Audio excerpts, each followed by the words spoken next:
Phoebe is quite the crazy character. Not only can you play her in two different ways, but the amount of holy power she holds within herself, well, it's enough to demolish even the biggest sinners. And in this video, I am going to showcase Phoebe's abilities, explain what's the best way to build her, and in which teams she thrives. So if you're interested in learning how to build Phoebe, or still trying to decide if she's worth pulling for, then this is the video you need to watch.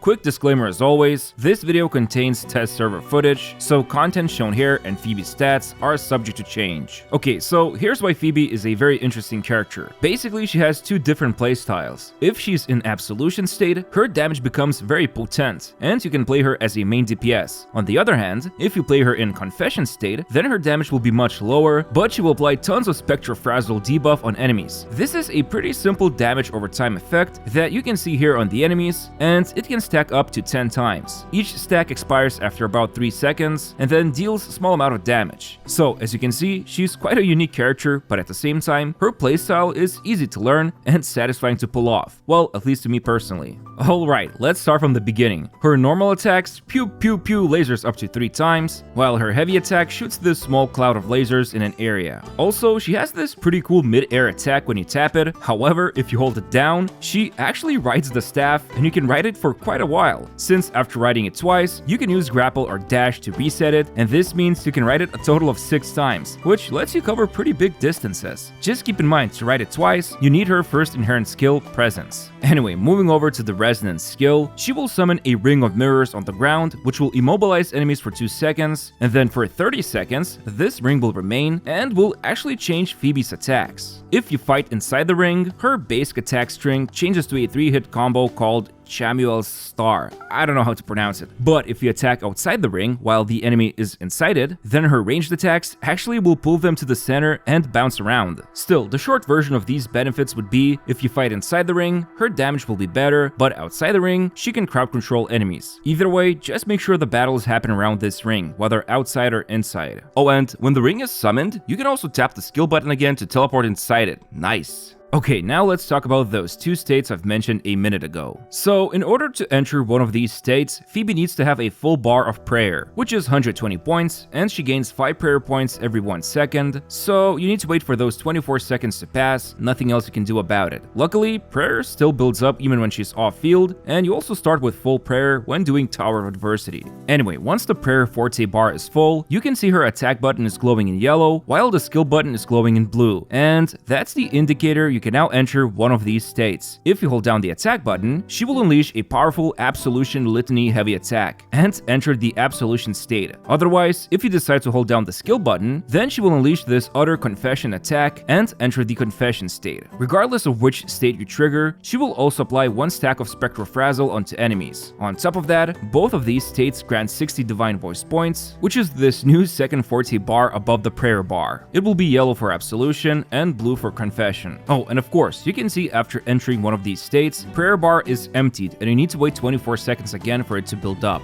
Now, let's talk about the differences between these 2 states. So, during Absolution state, after performing the 3rd stage of basic attack, whether inside or outside the skill circle, or when you pull off a dodge counter, her next heavy attack becomes enhanced called Star Flash, and its damage is amplified by 256% if the enemy is affected by Spectrofrazzle. This usually ends up boosting Star Flash heavy attack by 3.5 times, so it is very important the enemy has Spectrofrazzle on them. Also, Star Flash consumes 15 divine points, so you can unleash up to 4 of these enhanced heavy attacks total, and it will make up the majority of her damage output. Also, her Resonance Liberation will deal a lot better damage thanks to this state, and the same goes for the outro skill. So in short, Absolution state allows Phoebe to become a great DPS. But you might be wondering, since she only applies 1 stack of Spectrofrazzle, how can she maintain those powered up Star Flash heavy attacks? Well, I'll talk about this more in team section, but basically you'll want to use Spectral Rover, who can apply a lot of Spectrofrazzle. Okay, moving over to the Confession state, she can also use Star Flash heavy attack after basic 3 combo or dodge counter. However, the damage will be much lower, but instead, she'll apply 5 stacks of Spectrofrazzle. On top of that, this version of Star Flash will consume 30 divine points, so she can do up to 2 of them. Besides that, when using her Resonance Liberation and Confession state, she will apply 8 stacks of Spectrofrazzle, and when you trigger her outro skill, the next unit you swap to gains Silent Prayer buff, which will reduce nearby enemy spectral resistance by 10% And on top of that, that Spectral Frazzle damage will be amplified by 100%, plus these attacks will expire slower.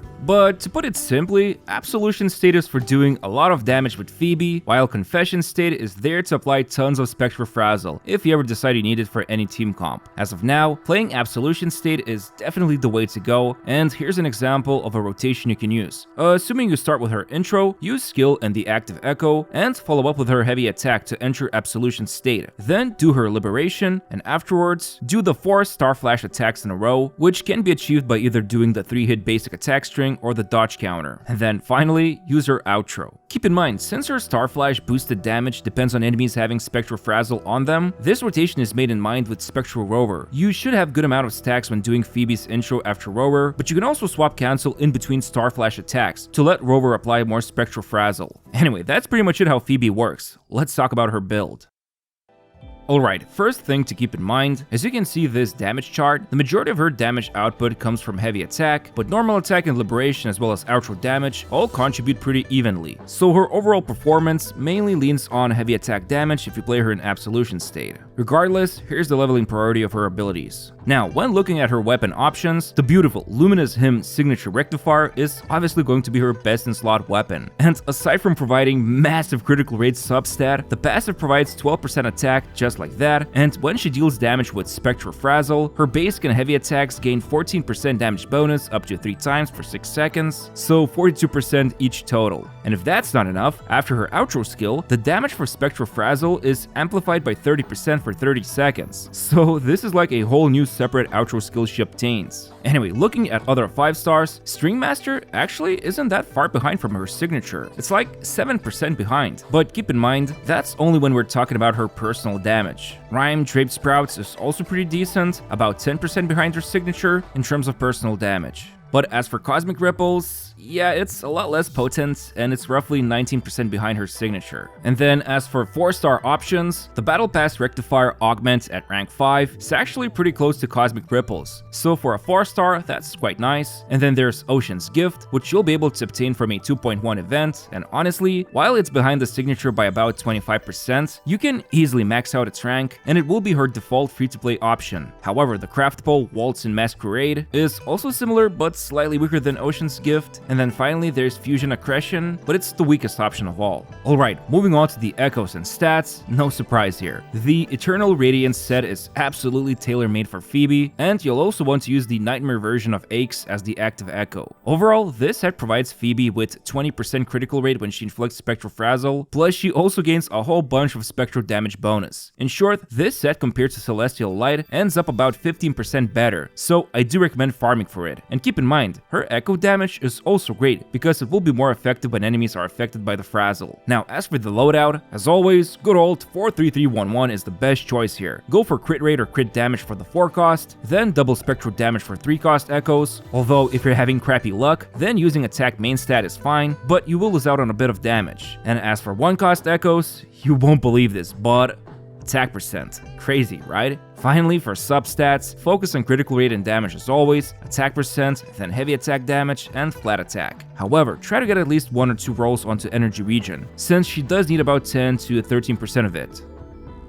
When it comes to the best team comps, right now, Spectral Rover is absolutely a must for Phoebe if you want to fully realize her damage potential. The biggest reason why you want to run Rover would be her Spectral Frazzle application, which is vital for Phoebe to utilize and unleash strongest enhanced heavy attacks. But when it comes to building Spectral Rover, she's pretty flexible. You can either go with Rejuvenating Set, which does work since her S4 restores HP, but there's also Moonlit Set, or you can even go with another Eternal Radiance set. However, that will require a lot of farming. And as for the last team member, both Verena and Shorekeeper, as always, are great picks. S2 Verena especially works well in this team, and her short on-field time enables near-perfect Phoebe rotations. While with Shorekeeper, keep in mind running 2 DPS units here means one of them misses out on her crit damage buff. But regardless, just focus on Phoebe damage, Shorekeeper is still great. However, if you don't want to run healers or you don't have these 5 stars, Sanhua with Moonlit Set is absolutely a fine choice. In fact, her short on-field time and even the outro buff are pretty great here. Also, believe it or not, but even more Tefi can be utilized as well. Just keep in mind his outro amplifying heavy attacks for Phoebe won't be as impactful here since she already gains a massive amplify buff herself. And as for Confession State Phoebe, right now this playstyle I would say is still pending, but once new characters come out in the future who can play around Spectral Frazzle, then I'm pretty sure this playstyle will also slap quite nicely. So, sequences. They are actually pretty interesting this time around. And starting with first sequence, it boosts her liberation, while in Absolution state it will deal more damage, whereas in Confession state, damage will also improve, but on top of that, enemies will receive maximum amount of Spectral Frazzle stacks, which is quite nice. Then S2 amplifies her Absolution's outro damage by quite a lot, as long as the enemy had Spectral Frazzle, and then Confession will further amplify Spectral Frazzle damage. Now S3, this one gives a huge boost to Star Flash, and it will provide the biggest upgrade for her when playing Absolution state, but it's also a pretty decent boost to Confession state as well. As for S4, basic attacks will reduce enemy spectral resistance by 10% for 30 seconds, so pretty decent, and then S5 gives a small spectral damage boost when casting her intro. Finally, her 6th sequence provides a free Star Flash attack when the ring is summoned from skill, plus more immobilizing for enemies when they move into the ring. Oh, and she also gains a small attack boost when casting the skill. Overall, I would say from the perspective of playing Phoebe in Absolution state, the biggest upgrade would be the 3rd sequence.